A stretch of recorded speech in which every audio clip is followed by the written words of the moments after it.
আসসালামু আলাইকুম। হঠাৎ একটা ভিডিও তৈরি করলাম। বর্তমান সবার মাঝে একটা কোশ্চেন যে কক্সবাজারে অবস্থা খুব খারাপ, রাস্তাঘাট সব ডুবে গেছে, কক্সবাজারে আসা যাবে কি না।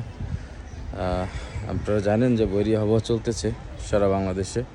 তো কক্সবাজারের বর্তমান অবস্থা দেখানোর জন্য আমি ফোন দিলাম। আসলে এখানে প্রচণ্ড রোদ, কোনো বৃষ্টি নেই, রাস্তাঘাট সব ক্লিয়ার। যে সিশেল রেস্টুরেন্ট আমার পিছনে, স্বপ্নের সিন্ধু, সরি। আর সামনে আছে ল্যামিস রিসোর্ট। আমি আসলে ঠিক আপনার লাবণী বিচ পয়েন্টের অপোজিটে আছি। তো আপনারা আসতে পারেন, কক্সবাজার সেফ, কোনো সমস্যা নাই। আমি একটু ক্যামেরাটা ঘুরাই দেখাচ্ছি, দেখেন সব দিকে রোদ, রেস্টুরেন্ট দেখা যাচ্ছে। তো এই জন্যে আসলে প্রফেশনাল ভিডিও তৈরি করি না। আমার মনে হলো যে